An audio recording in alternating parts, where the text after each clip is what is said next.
Convido então para abrirmos a Bíblia no livro de Jó.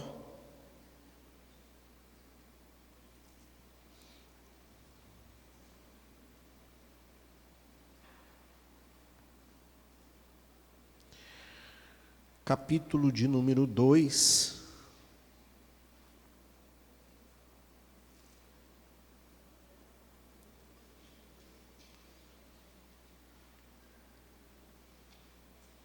Nós vamos ler o versículo de número 4 e também o versículo de número 10.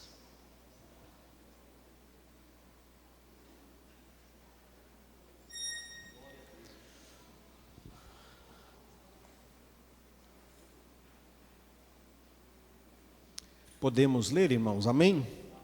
Diz assim a palavra: Respondeu Satanás ao Senhor: Pele por pele, tudo o que o homem tem dará pela sua vida. Verso 10, respondeu-lhe ele: Como fala qualquer doida, assim falas tu. Receberemos o bem de Deus e não receberemos o mal? Em tudo isso, não pecou Jó com os seus lábios. Amém. Amados, creio que boa parte de nós, principalmente os que estamos já há algum tempo na igreja, lemos Jó. Eu já ouvi algumas coisas a respeito sobre estudar Jó e sobre pregar sobre Jó.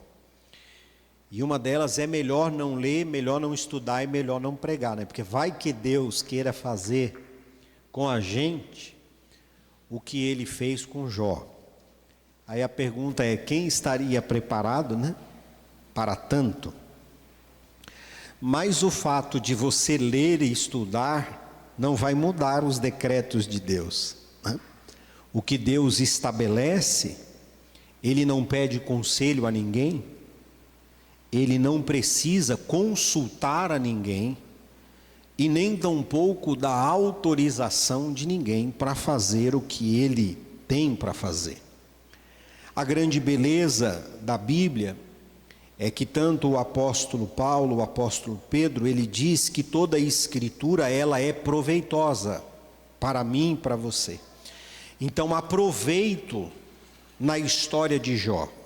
A história de Jó, ela não é uma alegoria, ela não é um poema, apesar de ser um livro poético, escrito em forma de poema, para que nós pudéssemos ter lições de alguma coisa como uma metáfora. Não.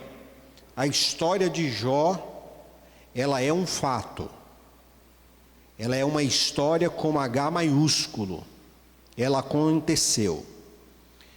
E o fato dela ter acontecido, ela contribui muito para nos ensinar muitas coisas. Eu vou bem pausadamente aqui nesse primeiro capítulo e o 2, para fazer um desenho daquilo que eu quero comunicar a vocês. Jó, ele é um patriarca, alguns acreditam que ele é ainda antes de Abraão. Nós não conseguimos precisar a data, mas ele é um patriarca. E ele é um homem com algumas credenciais que o coloca num patamar muito diferenciado do seu tempo. A Bíblia diz que havia um homem na terra de Ur, cujo nome era Jó. Este homem, vejam as suas qualidades, ele era íntegro e reto, temia a Deus e se desviava do mal. Então Jó era um homem moralmente habilitado, um homem de um caráter ilibado, inquestionável. Ele era justo, reto, temia a Deus e se desviava do mal. Obviamente, quando olhamos para um homem como esse, nós precisamos entender que quem está dando esse testemunho de Jó é o próprio Deus. Isto não é uma autoproclamação que Jó faz a respeito de si.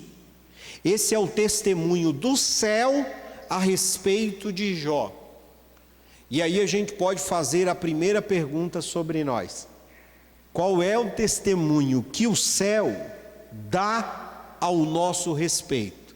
Quando Deus olha de lá para cá, e Ele fita os seus olhos em mim e em você, que testemunho poderia Deus dar ao meu respeito e ao seu respeito? Justo, reto, íntegro, homem e mulher que se desvia do mal? Creio que vale uma reflexão sobre isso. Jó era um homem da família. Ele era casado, e do casamento de Jó nasceram-lhe 7 filhos e 3 filhas. A Bíblia vai dizer que as filhas de Jó eram as mulheres mais bonitas do Oriente. Jó deveria ser um homem bonito, casado com uma mulher bonita, e a família dele era uma família de gente bonita. Além de ser um homem da família, Jó era um homem do trabalho, e por causa do seu trabalho, dos seus empreendimentos, Jó também tornou-se um homem rico e próspero, um homem poderoso sobre a face da terra. O verso de número 3 do capítulo 1, e eu gostaria que você ficasse com a Bíblia aberta, está escrito: possuía ele 7.000 ovelhas. Jó era um homem da indústria têxtil, vendia lã, poderoso. 7.000 ovelhas ele possuía. Ele tinha 3.000 camelos. Jó era um homem que diversificava os seus investimentos. Ele tinha uma transportadora. Camelo transportava naquela época. Jó tinha 500 juntas de boi e também 500 juntas de jumenta. Isso lhe ajudava na agricultura. Esses animais traziam a força necessária para o manuseio da terra. Jó era um homem abundante, era um homem próspero. O texto diz: este homem era o maior do que todos os do Oriente. Agora, há algo muito interessante que o texto fala a respeito de Jó. Os filhos dele faziam banquetes, e no versículo de número 5, diz assim: terminando os dias de banquete, Jó os chamava e os santificava. Olha só como é bonito a vida do Jó. Jó é o homem mais rico do Oriente. É um homem, repito, íntegro, reto, temente a Deus, que se desviava do mal, o homem de maior poder econômico da sua época. Mas Jó era um homem preocupado com a santificação da sua família. Jó tinha ocupação de dar aos seus filhos uma educação religiosa. E Jó se prevenia santificando eles depois dos seus banquetes. E Jó, o versículo diz que Jó pensava consigo: talvez nesses banquetes regado a vinho, eles se percam um pouco do juízo e pensando que eles poderiam cometer algum ilícito contra Deus, a Bíblia diz que Jó orava e fazia esses sacrifícios em favor dos seus filhos continuamente. O versículo 5 acaba assim, assim fazia Jó continuamente. Jó, além de tudo, ele era um homem disciplinado, ele era um homem completamente obcecado pela santificação da sua família, e ele não permitia que os seus filhos não andassem também por esse mesmo caminho. E aqui vai lições para nós. Um homem da qualidade de Jó, um homem das ocupações de Jó. Aí tem algo que aqui não está nesse contexto, mas logo nós entenderemos quem era Jó, porque Jó, ele era um príncipe, e ele vai falar isso ao longo do seu livro, no decorrer do seu relato. Ele era um homem que ele era consultado como conselheiro na cidade. As pessoas iam conversar com ele, literalmente para obter conselho, para receber uma mentoria, para receber um direcionamento de como ter uma família abençoada, de como ter negócios prósperos, de como ser um homem que, além de tudo isso, anda com Deus, tem integridade com Deus. Jó é um homem prodígio para o seu tempo, e apesar de todas estas ocupações, Jó é um homem piedoso. Jó é um homem que a sua vida espiritual não é colocada de lado em decorrência de todas as suas ocupações.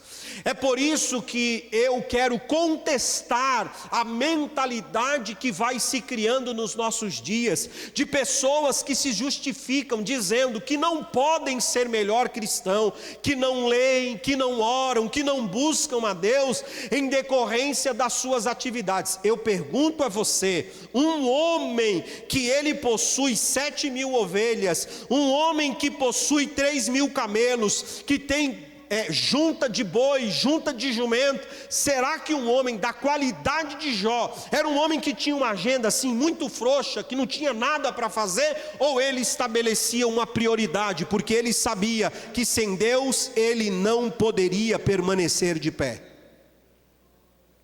Nós precisamos olhar para um texto como esse e também aprender, porque não é só Jó que nos dá esse testemunho.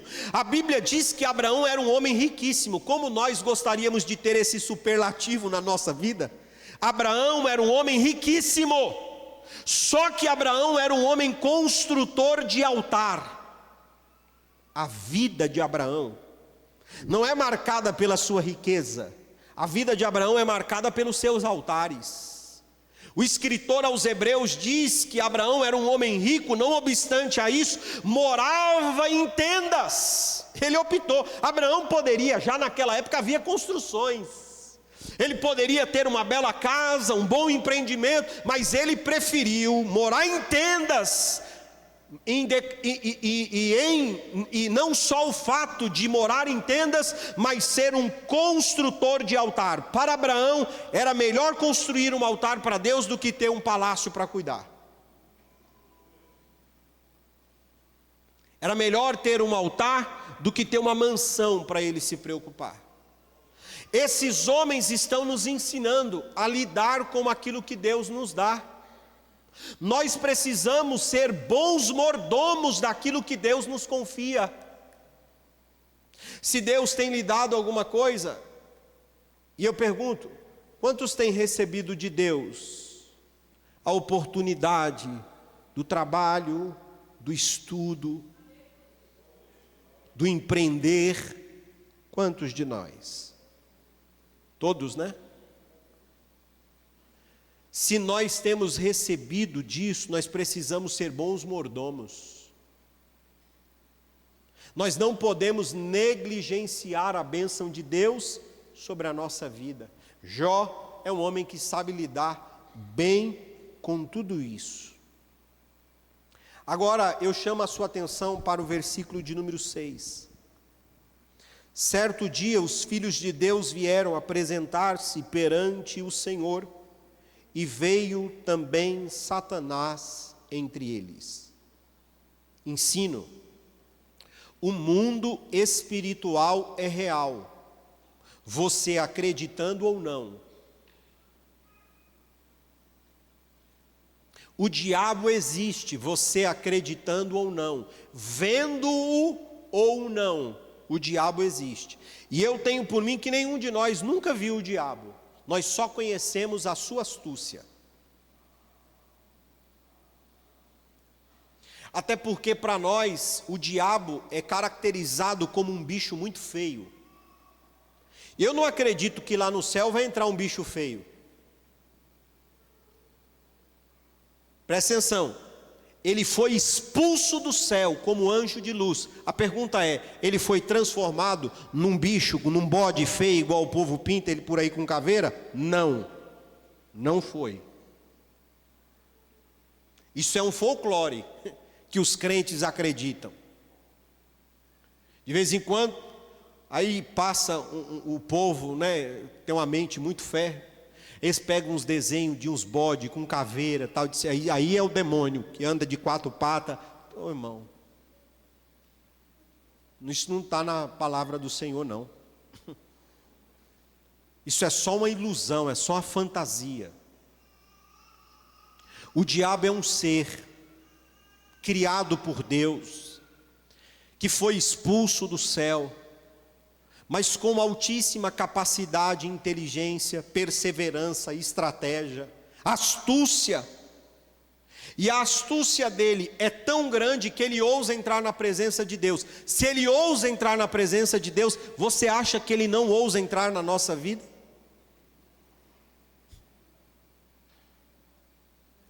E tem uns crentes, não, mas eu oro muito. Mas quem disse que a gente orando, ele não vem? Jesus orou, o Filho de Deus orou 40 dias e ele veio. Contra o Filho de Deus que orou 40 dias.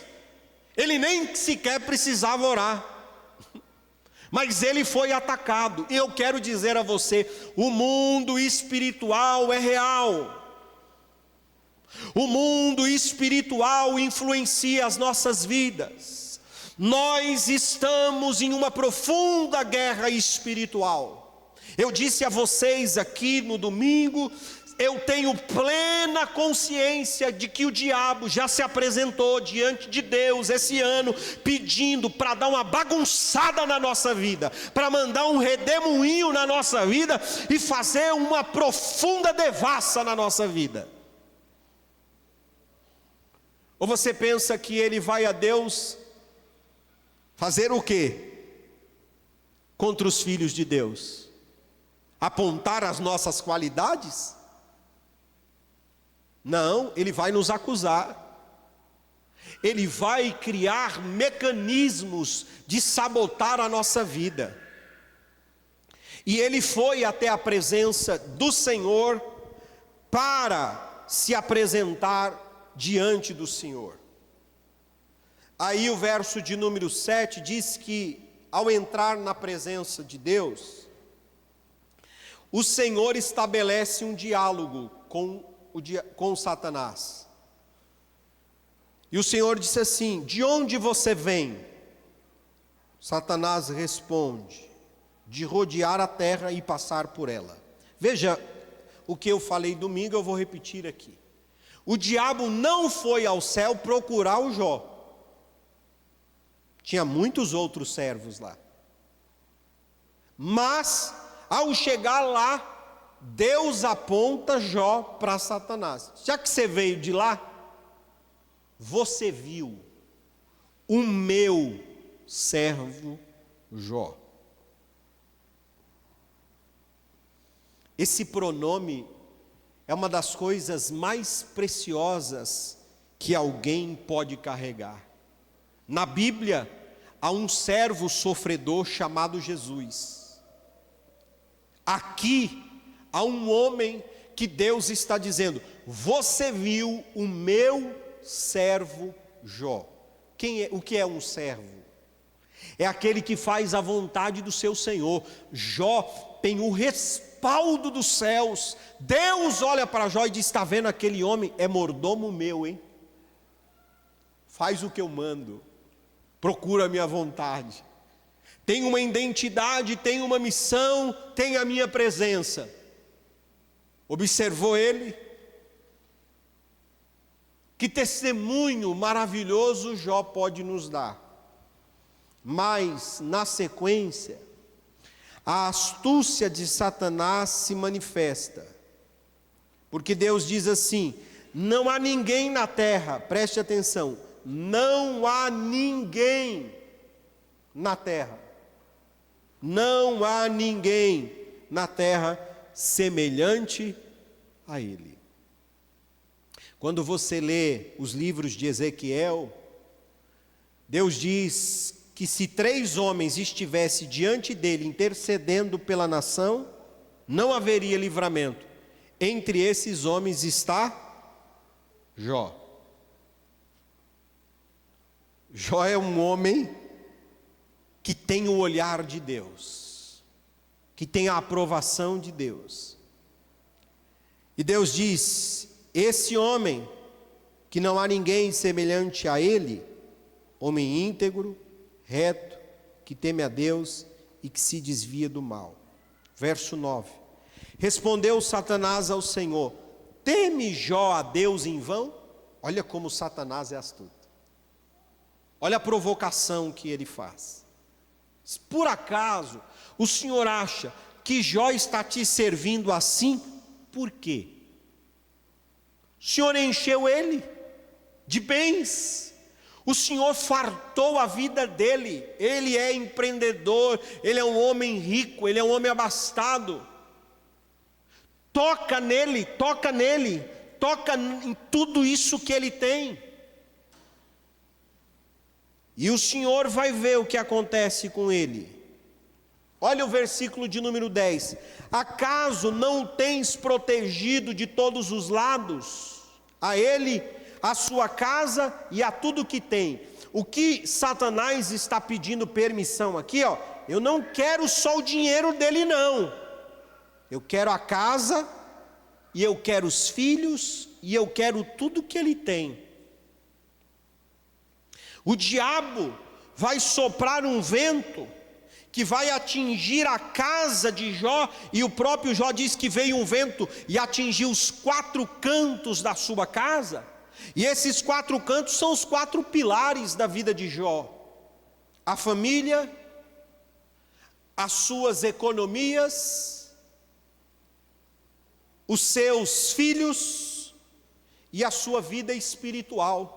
Porque no silêncio de Deus o Jó se perturba, o Jó se aflige.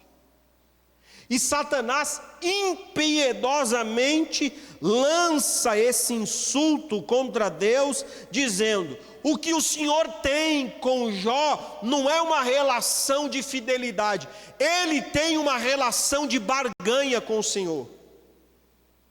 Tira isso dele e vê o que sobra. Irmãos, há algumas coisas na Bíblia que me chamam a atenção. O preço que Jó paga para dar um testemunho é algo inimaginável para nós. Como também é o preço que o Abraão paga. São petições que Deus faz a alguns homens que eu não consigo nem sequer mensurar o nível de entrega que precisamos ter para alcançar tamanha maturidade. Exemplo: a Abraão, Deus olha para Abraão, está rico, só que o Abraão não está com o coração na riqueza, não está com o coração no título, mas está com o coração no filho. Aí Deus chama o Abraão e disse: Abraão, tem algo entre nós, hein? E entre eu e você, eu não quero que tenha nada. Me dá o seu filho, entrega ele para mim, porque eu quero ver como é que está o seu coração. Irmão, que pedido! Que pedido é esse? Que pedido é esse aqui, ó? Deixa eu tocar na casa, deixa eu tocar nos bens, deixa eu tocar nele. E Deus permite. Aí se você me perguntar, pastor, o senhor entende isso porque Deus decidiu aceitar isso? Eu não entendo. O Jó não entendeu, como que eu vou entender? Aí é que entra o grande conflito de quem teme a Deus e sofre de maneira injusta. Se bem que eu tenho uma tese. A minha tese é que falta Jó na terra e falta justo. Havia um único homem justo que sofreu na terra, chama-se Jesus, o único. Sofreu sem pecar. O Jó era tudo isso, mas o Jó era pecador. O Jó não poderia ser o nosso Salvador. O Jó tinha os seus pecados. Qual era? A gente prescruta o texto e não consegue encontrar. Tem rumores que podem direcionar uma ou outra coisa, mas nós não conseguimos. E aí entra-se a grande pergunta: por que sofre o justo? Deixa eu fazer uma pergunta aqui.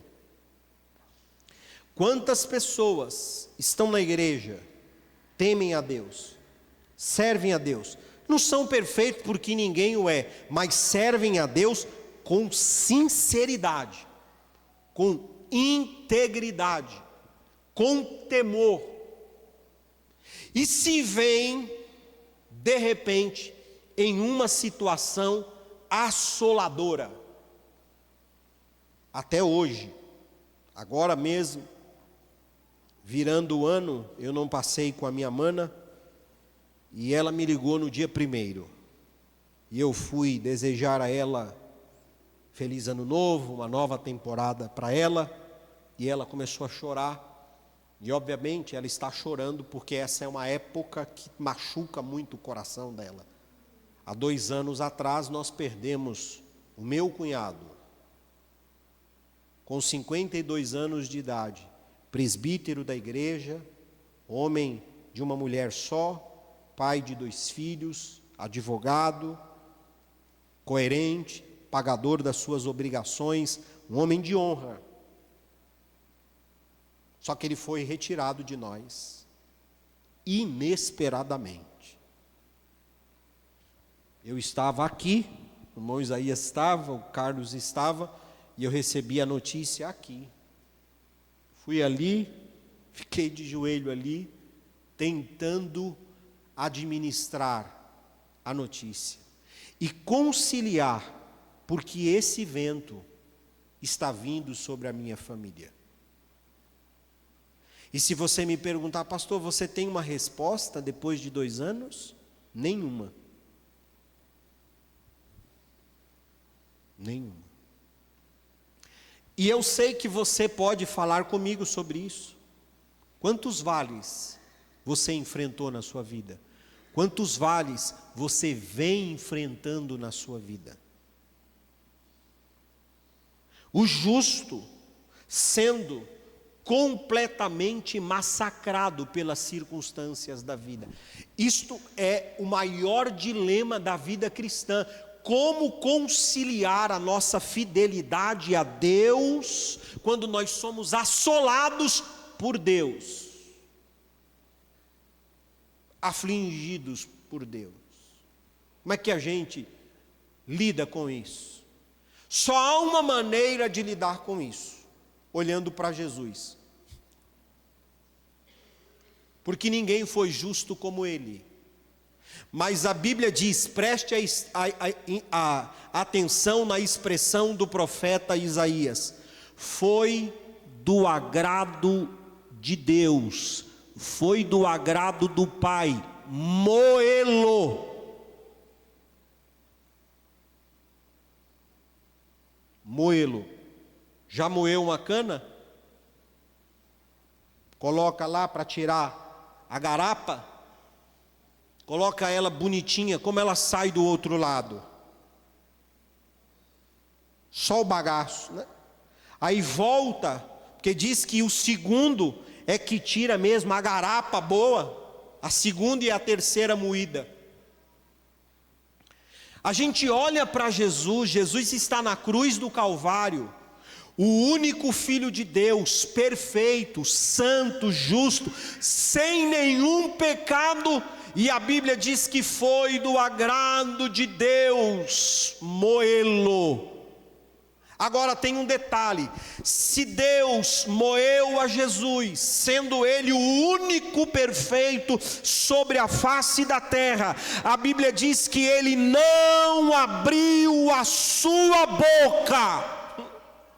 Assim como Jó não pecou contra o Senhor, nós podemos também, sem entender, olharmos para Jesus, olharmos para Jó e sofrermos sem entender, confiando no caráter de Deus.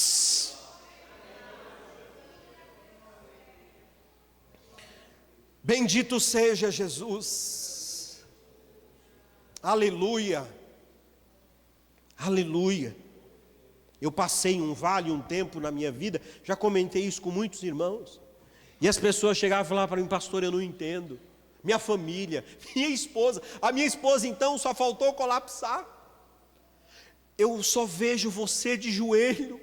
E eu não estou querendo falar isso, que eu sou um homem que ora muito, mas eu tenho o hábito de orar. Ela disse: eu só vejo você de joelho, antes que o sol saia, você está de joelho, como é que você pode estar sendo moído? Eu digo: filha, o que eu posso dizer para você? Eu não estou em pecado, estou tentando fazer a vontade de Jesus, eu já aceitei o que Ele tem para a minha vida, e prova, e problema, e luta, e dificuldade. E tinha dia, irmão, que dava uma vontade de dar um grito para o céu, assim, dizer: e aí, Jesus? O que o Senhor vai fazer? Aí eu me lembrava, irmão, aqui dessas palavras que eu estou dando a vocês. Melhor ficar em silêncio. O Jeremias disse: bom é aguardar em silêncio. Se tem alguém aqui que está sofrendo, irmão, escute, guarde o seu silêncio, não se precipite com as suas palavras, porque Deus tem um propósito em tudo que Ele faz.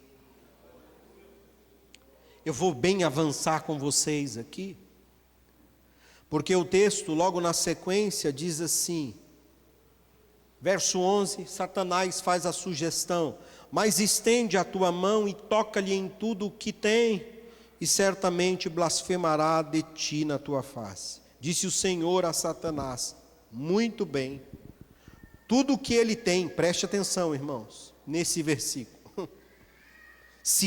Quem que está preparado para isso? Tudo o que ele tem está nas suas mãos. O que ele tem? Um bom casamento, bons filhos, grandes empreendimentos, honra, fama. E Deus diz: tudo que ele tem está nas tuas mãos, só tem uma coisa: não toca nele. Agora, eu preciso avançar porque o tempo não vai me permitir. Imagine ter uma negociação dessa no céu ao nosso respeito. Imagine o céu negociando isso ao meu e ao seu respeito. Qual seria a nossa reação? Aí tem algo que é aonde eu acredito que eu preciso ser mais crente, que eu preciso evoluir. É o desfecho desse capítulo de número 1. E eu gostaria que, se você não entendeu nada que eu falei até agora, mas eu gostaria que você redobrasse toda a sua atenção para você entender o que eu vou falar a partir de agora, que é com isso que eu quero fechar. o céu negocia e o diabo não perde tempo. Ele sai da presença de Deus e vai atacar Jó. E ele começa um ataque sobre outro ataque, concomitante.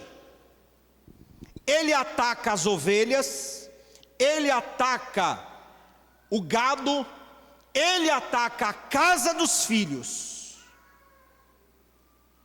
São, na verdade, 4 ataques concedidos contra Jó de maneira concomitante. Imagine, ele sai da presença de Deus e ele tem pressa para destruir o Jó. O Jó, que como nós lemos no verso 2 e 3, é o homem mais poderoso. Quando nós lemos a partir do versículo de número 12, está escrito assim: então Satanás saiu da presença do Senhor. Verso 13, certo dia, quando os filhos e as filhas de Jó comiam e bebiam vinho na casa do irmão mais velho, e aí começa, daqui em diante, são só notícias. E aí, há uma cena, qual é a cena? O Jó está na sua casa, e de repente ele é interrompido, por um mensageiro, por um segundo mensageiro, por um terceiro mensageiro e por um quarto mensageiro. E assim são as notícias: Jó, eu estava cuidando das tuas juntas, veio os... Deixa eu pegar o nome só para não errar, né? Porque senão eu vou falar errado para vocês o nome e aí não quero. Ele diz que veio os caldeus e eles levaram todos os seus camelos, mataram todos os seus servos e não deixou ninguém. Aí um outro disse assim: olha, eu estava lá cuidando das suas ovelhas e um evento que nós nunca vimos, veio o fogo do céu e queimou as suas 7.000 ovelhas. E todo mundo que estava lá, só deu tempo de eu correr.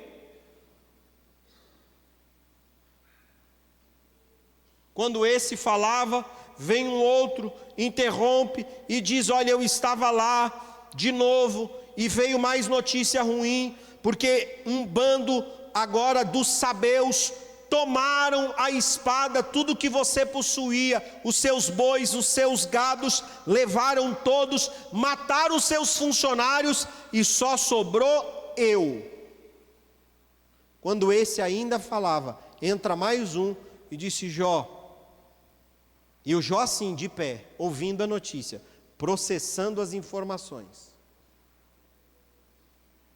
Eu estava na casa do seu filho mais velho, que estava dando um banquete. E de repente, veio um vento e deu contra os 4 cantos da casa. A casa caiu e morreram todos. Todos os teus filhos e todos os teus servos. Só sobrou eu para te trazer a notícia. Parou para pensar? Um vento que abalou os 4 cantos da casa de Jó. Levou suas economias, levou os seus filhos, levou suas provisões, levou tudo. E ele está assim, processando a informação. A pergunta é: se eu e você recebem uma notícia como essa, por muito menos, irmão, a gente está xingando, os crentes hoje xingam, blasfema. Toma uma notícia de um desemprego, toma uma fechada, bate um carro, é tanta coisa ruim que a gente coloca na nossa boca. O Jó não recebeu essas trivialidades, não. O Jó teve a sua economia completamente destruída. Você imagine os familiares dos homens que trabalhavam para Jó, no outro dia: Jó, cadê as indenização? de todo aquele povo que trabalhava para Jó, para tocar 7.000 ovelhas, para tocar 3.000 camelos, para tocar 500 juntas de boi e de jumenta, e tudo que Jó possuía em termos de fazenda, as maiores terras daquela época era de Jó. E esses homens na porta de Jó, indenização. Só que o Jó está liquidado.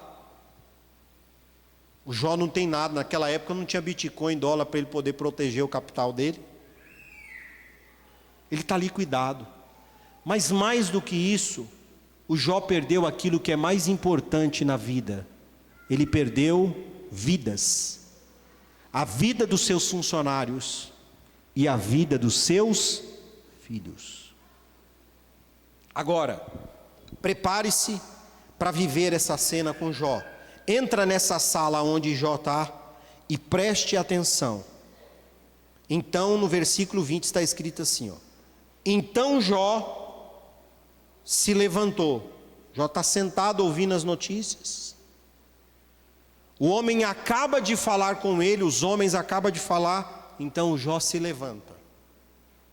Todo mundo que está ali, não sei quantos, a esposa e aqueles 4 mensageiros, olhando para o Jó, talvez alguns poucos funcionários que sobraram, olhando como que ele vai se comportar. A Bíblia diz que no exato momento, ele rasga o seu manto, suas vestes, raspa a sua cabeça, e veja a continuidade do versículo. E lançando-se, e ali está escrito, e lançou, na minha diz, e lançando-se em terra. Ele faz o quê? E adorou diante de uma notícia como essa.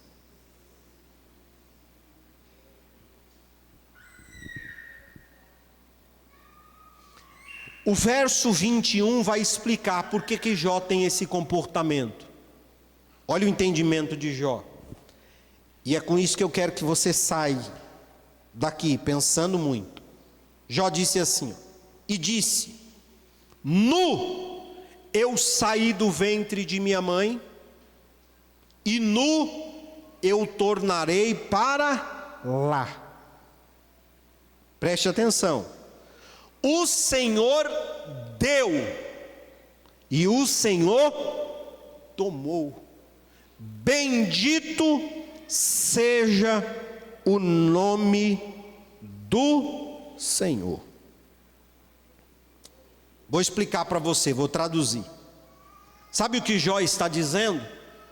Nada é meu, e ele não tem obrigação de me conferir nada. Ele não tem obrigação de me dar absolutamente nada. Tudo que ele deu, ele quis conceder, ele quis. E chegou a hora de que aquele que não tem obrigação, ele quis retirar. Então, se eu não tinha nada e ele me deu, e agora ele tomou, e eu não tenho nada, a minha relação com ele continua a mesma. Eu sei, eu vou dar tempo para você processar isso. Sabe por que isso confronta muito? Porque o evangelho de hoje é o evangelho do que nós podemos receber. Não é o que nós devemos fazer por Deus, para Deus, mas é o que nós vamos obter para Deus. Olha as pregações de hoje em dia. Eu sei, irmão, eu sou um dos que eu sou cansado. Por exemplo, eu tomo cuidado para falar assim numa virada de ano, porque é uma superstição gospel. É o ano da chave, é o ano da virada. Aí o crente, ele fica com isso na cabeça, ele fica achando que esse ano, meu Deus, ele vai voar, ele vai ele vai ganhar muito dinheiro, a família dele vai ficar linda, todo mundo vai colocar faceta de dente, vai colocar botox, vai ficar tudo muito bonitinho, todo mundo lindo, empinadinho, casa nova, tal. E aí sabe o que acontece? Isso não acontece com 1/3 das pessoas que estão ouvindo esse tipo de pregação, e aí ela sai da igreja dizendo que Deus é um mito, que Deus não faz, mas é porque essas pessoas nunca ouviram o verdadeiro evangelho. Jó é um homem que as coisas como as quais ele perdeu, não era apenas o dinheiro, a fama. Jó perdeu os seus filhos, mas ele teve o entendimento de que os filhos era apenas um momento que Deus concedeu para que ele desfrutasse, e agora Deus requereu os filhos e ele continuou fiel, mesmo sem os filhos, diante de Deus.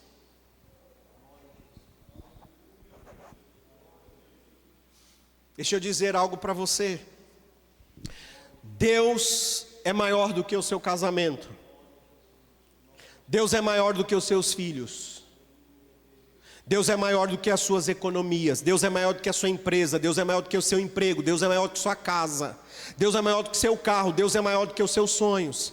Deus é mais importante do que o seu casamento, do que os seus filhos, do que o seu ministério, do que qualquer coisa que você possa ter sobre a face da terra. Não há nada maior, mais importante do que Deus na sua vida. Jó entendeu isso, e é por isso que todo mundo na sala ficou olhando Jó sem entender absolutamente nada. Como é que alguém perde tudo que perdeu num único só dia e ainda assim adora a Deus? O que Jó está dizendo: Senhor, eu perdi tudo isso, mas eu não perdi o Senhor, eu não perdi a minha fé, eu não perdi a minha comunhão com o Senhor. E o versículo de número 22 está escrito assim: e em tudo isso Jó não pecou, nem atribuiu a Deus falta alguma. Conhece os crentes que põem Deus na parede, diz: Senhor, está faltando, está faltando. A Bíblia diz que Jó não atribuiu a Deus falta alguma. Alô? Agora tem um detalhe que eu quero compartilhar com vocês. O Senhor, nosso Deus, está nos chamando para um relacionamento assim. E você não precisa temer, porque o Deus que tratou com Jó é o mesmo Deus. Só que tem um detalhe: hoje a gente olha para Jó, a gente sabe o final. A gente até assim não sente tanto, sabe por quê? Eu estou falando tudo isso, mas você no fundo, você está consolado, porque você já leu o capítulo 42. Só que o Jó não tem o capítulo 42. O Jó não tem nada. Aliás, como ele está entre os patriarcas, ele não tem nem muito testemunho para ele poder olhar. Ele só tem o relacionamento dele com Deus, a confiança dele em Deus. Vocês me dão mais 5 minutos? Aí 5, né? Os pregadores fazem isso, mas eu não vou fazer não. 5 minutos eu encerro, para a gente chegar no capítulo 2. Depois disso, o diabo vai mais uma vez se apresentar a Deus, para nós chegarmos no versículo que eu li com vocês. E o diabo é tão astuto, que quando ele chega para se apresentar diante de Deus, ele vem com o mesmo discurso. Deus pergunta: e aí? De onde você vem? Do mesmo caminho de sempre, rodear a terra. Verso 3. Então disse o Senhor a Satanás: observaste ao meu servo Jó? Não há ninguém na terra semelhante a ele, homem íntegro, reto, que teme a Deus, se desvia do mal. Preste atenção o que Deus está dizendo de Jó. E ele ainda conserva a sua integridade, embora você me incitasse contra ele para consumi-lo sem causa. O que o diabo deveria fazer como um bicho ruim derrotado? Bater em retirada, né? Porque ele já perdeu, o primeiro round ele perdeu. Mas eu vou dizer uma coisa, não pense que o diabo desiste, ele tem um plano, acabar comigo e com você. Ele não tem clemência. O diabo pode ver você com tumor, e aí depois você fica desempregado, pode morrer um outro parente seu. Ele não tem a menor piedade do que está acontecendo com a sua vida. Deus dá um testemunho, ele deveria se recolher à sua insignificância e ir embora. Se Deus, eu errei a tese, o Jó é isso aí mesmo, mas ele nunca vai dar o braço a torcer. Então ele disse, faz o seguinte, Deus, o Senhor tirou isso dele, mas eu tenho uma tese. A tese é, o homem que tem tudo, mas ele dá tudo pela saúde. Se o Senhor tirar a saúde dele, ele blasfema contra o Senhor. Aí Deus disse, olha, é muito que você me pede, hein? Mas eu vou aceitar o desafio. Porque Jó é a minha tese. E qual é a tese de Deus? Existe na terra homens íntegros, fiéis, que não me abandonam, que me amam acima de todas as coisas. Jó é ele, e eu lhe autorizo, toca nele. Ele sai da presença de Deus, e a Bíblia diz que saindo da presença de Deus, veja versículo de número 7, para a gente andar bem rapidinho. Então saiu Satanás da presença do Senhor e feriu a Jó de chagas malignas, desde a planta de seu pé até o alto da sua cabeça. Eu não tenho como pormenorizar, mas eu sugiro que você leia depois o livro de Jó. Jó, ele vai ter a sua pele desfigurada, seria uma espécie de lepra. Tumores vão brotar no corpo de Jó. Jó vai ter queda de cabelo, Jó vai ter mau hálito, os seus dentes vão cair. O homem que era o topzão, aparecia na revista Forbes do Oriente. Agora ele está sem nada, ele está com lepra, cabelo caído, mau hálito, ninguém quer ficar perto dele, porque o texto diz que os bichos andavam sobre o corpo de Jó. Ele perde sua propriedade e o Jó vai parar num lixão. Ele é despejado da mansão, não tinha mais o dinheiro para pagar o IPTU, porque essas coisas devem ser, só o Satanás deve ter inventado isso aí, e desde essa época deve ter tido. Ele foi despejado da casa dele e foi parar lá no lixão. Aí o Jó está lá, no lixão da cidade. Aquela mulher, imagine a mulher do Jó. Quem que das senhoras não queria ser a mulher do Jó? Bonitão, empresário, homem do Oriente, homem respeitado, deveria ser uma madame, mas uma senhora madame, a esposa do Jó. Aí ela perde tudo. E antes que você faça uma crítica à mulher de Jó, ela perdeu tudo com Jó. Não foi o Jó que perdeu, ela perdeu com ele. É fácil olhar para a mulher do Jó e dizer, olha, ela perdeu tudo. Só que ela, mãe, perdeu 10 filhos. 10 filhos. Aí ela olha o Jó, vê o Jó no lixão da cidade, e ela diz aquilo que ela estava em condição de dizer. Disse, Jó, não dá mais para você. Seu sofrimento chegou a todo o extremo humano. Não há mais razão alguma de você tentar, de você continuar.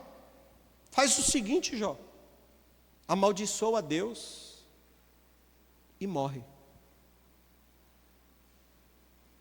Antes de você criticar ela, repito, veja o que essa mulher sofreu. Ela está falando aquilo que a cabeça dela permite falar. Eu lido com isso, e eu já lidei inúmeras vezes, lidei agora com a minha irmã e com outras tantas vezes, que eu vi pessoas murmurando, e o meu papel não é julgar. Meu papel é ouvir. E não tentar compreender a palavra, mas tentar entender o sentimento do coração. Porque está doendo na vida daquela mulher. Ela perdeu 10 filhos.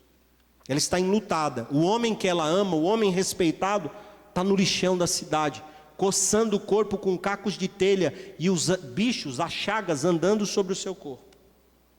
Ela diz para Jó: Jó, ainda conservas a tua integridade? Amaldiçoa a Deus e morra. Jó, pede para sair de cena. Todo mundo vai te entender, porque você chegou no limite. E aí nós encerramos com a fala de Jó.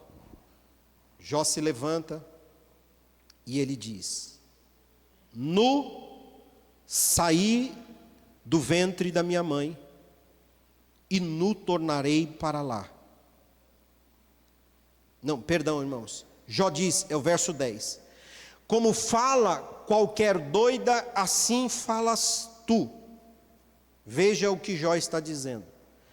Receberíamos o bem de Deus e não receberíamos o mal? Em tudo isso, não pecou Jó com os seus lábios. Jó perdeu tudo, perdeu os filhos, perdeu a saúde, rachou o casamento, mas ele não abriu a boca para pecar contra o Senhor. Encerro. Sabe por que Jó tem esse comportamento? Porque para Jó, Deus é mais importante do que tudo.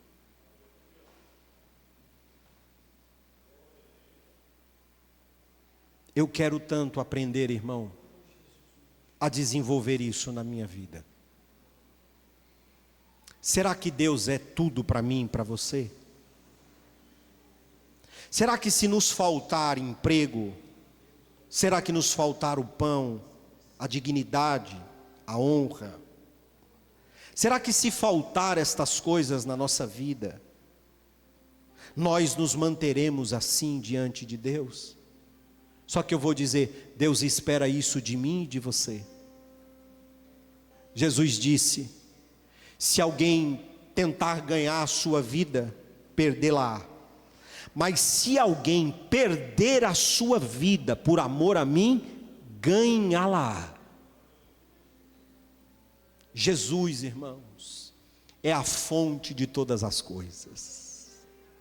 Ele é o nosso maior deleite, Ele é o nosso maior prazer. Ele é a nossa maior herança, Ele é a nossa melhor companhia. Ele é o nosso amigo fiel, Ele é o nosso bom pastor. Ele é o nosso maravilhoso conselheiro. Ele é o nosso ajudador, Ele é a nossa torre forte. Ele é aquele que dá a nós a força necessária para a nossa caminhada. É Ele que nos dá a vida, é Ele que nos preserva a vida. É Ele que nos dá a saúde, é Ele que nos preserva a saúde. É Ele que perdoou os nossos pecados, é Ele que redimiu a nossa alma na lama do pecado. É Ele que escreveu o nosso nome no livro da vida. É Ele o dono de tudo, é Ele o dono de todos. A Ele o nosso louvor, a nossa adoração, a Ele a integridade do nosso ser, a Ele a integridade da nossa adoração e da nossa alma. Não há bem maior do que o nosso Deus.